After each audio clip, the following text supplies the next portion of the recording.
Unlock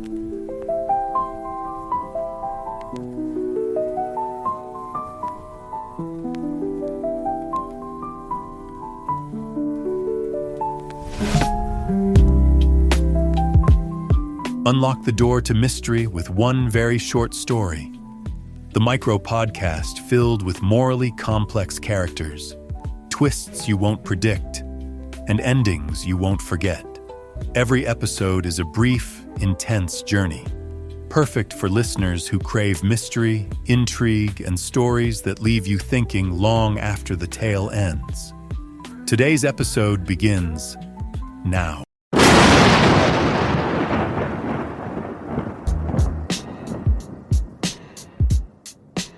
Just a quick word before we get rolling. I'm stepping back from the mic for a bit, letting the air clear, letting life do what it does. But don't worry, I'll be back in 2026. If you want to know when I resurface, when the next chapter starts turning, hop on my newsletter. You'll find the link on my website, same one that's sitting right there in the podcast description. As for why I'm slipping into the shadows for a minute, what I'll be working on, where this road is taking me, I'll share all that right after this special message.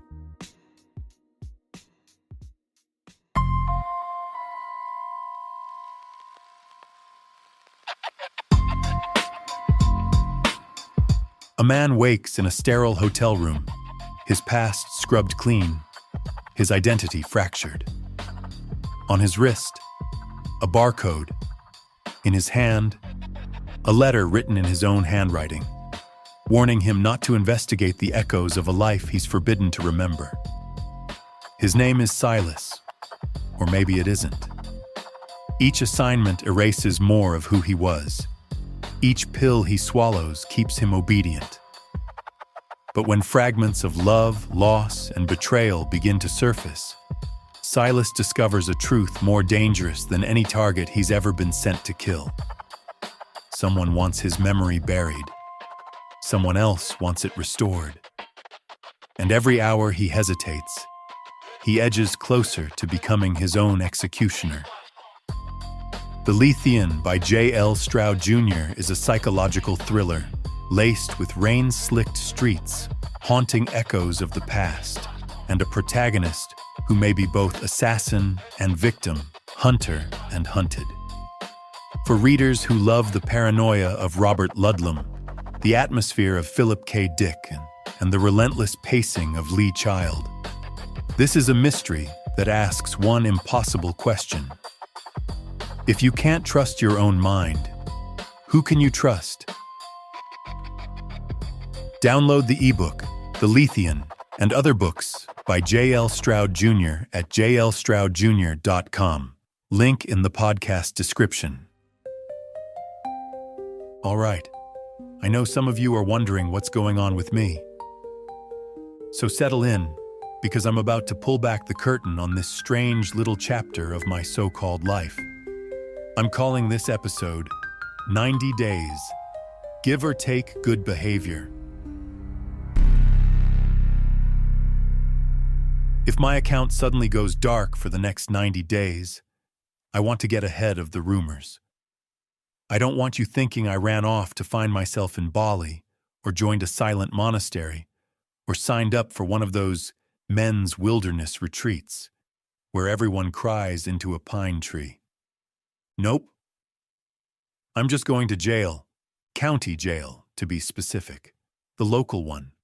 The one with fluorescent lights and a therapy dog named Waffles, who allegedly visits on Thursdays. I'm not proud, but I'm also not a danger to society. I'm more of a danger to myself and any large parking lot I wander into. So before I go off-grid by court order, I want to tell you exactly how I got here. You deserve the full story. And honestly, it'll be less embarrassing if I explain it myself. Everything started with a woman named Clarissa. That's important. Say her name like a sigh. Clarissa. She worked curbside pickup at the big box store off the highway. You know the one, Giant concrete rectangle, giant parking lot, giant sense of despair until you find the snack aisle. I was there for paper towels. I left with a crush that rearranged my priorities and eventually my criminal record. Picture this. I pull in for pickup. I tap, "I'm here." And then she appears, Clarissa, pushing a full train of carts like the world's most cheerful locomotive conductor. She had on that neon yellow safety vest. Her hair was in a messy bun that could have launched 1,000 mediocre poems. And she smiled at every car like it made her day. She walked up to mine and said, "J. L. Stroud, Jr.?" I should have said something normal, something like, "Yes, that's me." Instead, I said, "Yes, I have a car." Just like that, like I'd been raised by houseplants and never practiced conversation. She laughed at me. Not with me. And I was immediately and irreversibly smitten. She loaded my items, way too many apples if we're being honest, and told me, "Have a blessed day." At that exact moment, I felt spiritually blessed. My soul saluted. A gentle wind of divine purpose brushed my cheek. On the drive home, I thought, you should do something memorable, something bold, something that says, "Here I am, your future husband, the man who cannot talk but can gesture dramatically." My brain held a small committee meeting. Anxiety chaired it. Bad ideas wrote the minutes. Romance catered. The committee voted unanimously to ruin my life, which is how we get to the first incident. There is a long downhill driveway in that parking lot. Picture a ramp designed specifically for regret. I saw Clarissa out there again, collecting carts, and instead of saying hello like a functioning adult, I decided to impress her with a stunt. So I climbed into a shopping cart at the top of the hill and pushed off. For the first few seconds, I felt invincible. Wind in my hair, jacket flapping, destiny calling. Then the cart hit a crack in the pavement, swerved left, and introduced me to a pile of seasonal lawn flamingos at full velocity. I landed on my back, staring at the sky with one flamingo hooked into my belt loop. A child nearby whispered, "Mom, is he dead?" And Mom said, "If he is, it's his own fault." Then I heard a voice above me, Clarissa's voice. "Stroud?" She remembered my name from my app order. I should have felt happy, but the broken flamingo dangling off me made that complicated. She knelt beside me. She asked, "Are you okay?" And like the liar I am, I said, "I meant to do that." She snorted. A real, unfiltered retail worker snort. And I fell even deeper in love. Unfortunately, she wasn't the only one who saw me. Store security had been watching, mall security too. And Officer Daniels, who has the soul of a disappointed high school principal, arrived just in time to witness me peeling a plastic flamingo off my hip. He gave me a citation for reckless behavior, a warning, a stern lecture, no arrest. Clarissa, bless her, even vouched for me so the store wouldn't ban me outright. She had to take an online HR refresher afterward called Healthy Customer Boundaries. But she didn't hold that against me. That should have been the end. But when I'm in love, my bad decisions multiply like gremlins in the rain. Which brings us to the mural. Behind the store is a big, empty concrete wall, bland, gray, asking to be decorated by someone with more heart than skill. I thought, why not paint Clarissa there? A tribute, a grand gesture, something she'll see and think, "Ah, yes, romance." I watched graffiti tutorials on YouTube, practiced in my garage on cardboard, bought spray paint from 3 different stores, so no single cashier could judge me properly. At 3 in the morning, under cover of darkness and raccoon supervision, I painted. The mural showed Clarissa glowing, literally glowing. I painted the vest too bright. She looked like a blessed street angel guiding weary shoppers to their discounted salvation. I had just finished outlining her cheekbone when a security guard appeared behind me. He said, "Dude, why is she glowing like a traffic light?" I said, "It's the vest." The police arrived. Of course, led by Officer Daniels, who was beginning to suspect I was his recurring side quest in life. He stared at the mural. He stared at me. He said, "Son, this is vandalism." The store security guard chimed in. But the wall was going to be repainted soon anyway. I appreciated the backup. No doubt he wanted some small part in this ongoing saga, if for no other reason, so he could have something to say to the co-workers later. One glance from Officer Daniels silenced any more help. Now listen, in many places I would have been arrested, but the store, likely influenced by Clarissa's gentle, "Please don't ruin this man's week," decided not to press charges.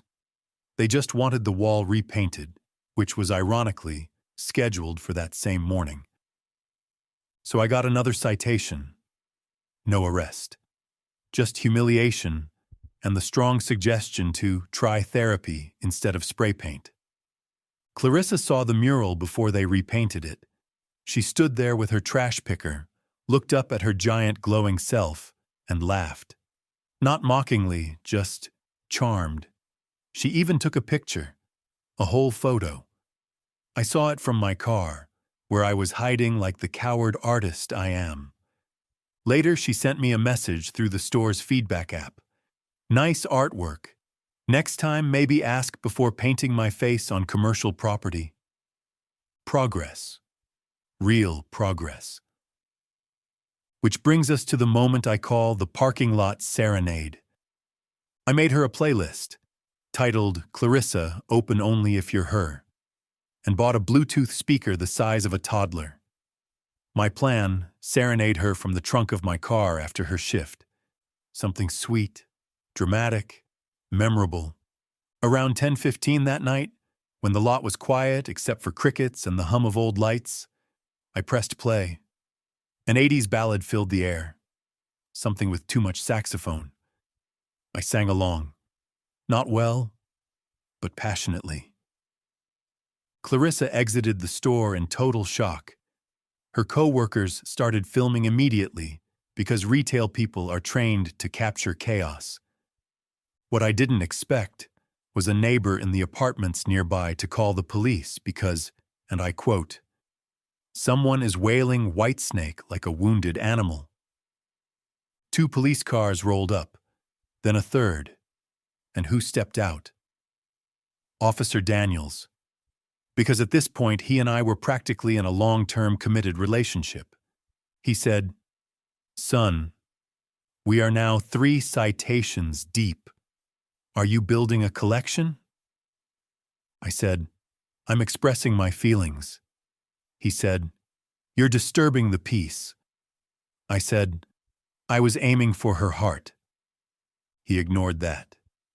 That was misdemeanor number 3. Still not enough to jail me, but enough to put me on what the court later called a concerning trajectory. The craziest part? Clarissa didn't cut me off. That night she messaged me again, saying, "Next time you want my attention, you could just ask for my number instead of auditioning for America Got No Talent." Ha! And that's how we started dating. 6 whole months. Movies, restaurants, coffee shops, normal couple things. No cops, no citations. Just 2 people trying to make something real. But then I decided to propose. And unfortunately, when I propose, I go big. Too big. My brilliant idea was to stage a fainting spell in the curbside lane. Then our friend Jonah would call 911, calmly, just to have professionals on standby. Then, once they arrived and realized I was fine, I'd dramatically pop the question. If you're already cringing, congratulations. You're smarter than I was. On the chosen Saturday, I approached Clarissa at her station. I said the secret phrase, "Wow, sure is hot today," and collapsed, hard. I'd practiced falling onto couch cushions. Asphalt is significantly less cushiony. Clarissa panicked. She dropped her scanner and knelt beside me. Hey, stay with me. Across the lot, Jonah panicked too. Apparently, my acting skills were a lot more convincing than I meant them to be. He called 911, but instead of saying calmly, "My friend fainted and is coming around," he screamed something more like, "He just dropped! I think he's dying! Send everything!" And dispatch. They sent everything. 2 ambulances, 1 fire truck, and Officer Daniels, who by now suspected God was pranking him personally. I was about to sit up and propose when a paramedic shoved my shoulder and said, "Sir, do not move." I opened one eye. Clarissa looked terrified. The managers were pacing. Half the curbside team had gathered. A firefighter was unrolling equipment. There was no backing out. I sat up, ignoring the paramedic's objections, and pulled the ring box out of my pocket. Clarissa gasped. The firefighter sighed. Officer Daniels muttered something that sounded like, "Of course." I said, "Clarissa, will you marry me?" She was crying. She was overwhelmed. She was processing 8 emotions at once, but she managed to laugh, a short, shocked, hysterical laugh, and said, "You idiot, I should say no. But if I say no right now, this becomes the saddest scene in parking lot history. Yes, I'll marry you." People applauded. Even a paramedic cracked a smile. Officer Daniels shook his hand in disbelief. It should have been the happy ending. But real life doesn't fade out. It follows up. It files paperwork. 3 months into our marriage, the county sent me a letter. I was being called to court for misuse of emergency services, based on Jonah's frantic 911 call and my dramatic collapse. The prosecutor pointed out a pattern. Multiple disturbances, all tied to the same location, same woman, and same questionable judgment. The judge, tired and unimpressed, sentenced me to 90 days in county, plus fines, plus community service. He even said, if everyone treated love like an emergency, we'd never make it to a real heart attack. After court, on the courthouse steps, Clarissa told me softly, "I can't do this anymore." She meant us. We divorced quietly, kindly, no shouting, just 2 people acknowledging that loving me is exhausting. Which brings me back to right now. I've got 10 minutes before I have to turn myself in. I'm packing a toothbrush, a book, and the humility of knowing my love life once required a fire truck. So if you don't see me online for a while, don't worry. I'm not ghosting you. I'm not reinventing myself. I'm just temporarily unplugged by order of the county. I'll be offline for 90 days, unless I get time off for good behavior. And for once, I'm really going to try.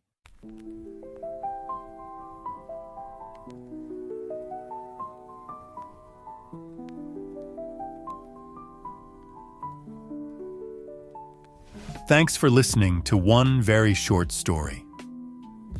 If today's story hooked you, don't forget to like, share, and subscribe. It helps us grow and keeps the suspense coming your way. Want to dive deeper? Check out the podcast description to learn more about the show and explore special offers from our sponsor. Until next time, keep dodging bullets and stay safe in the shadows.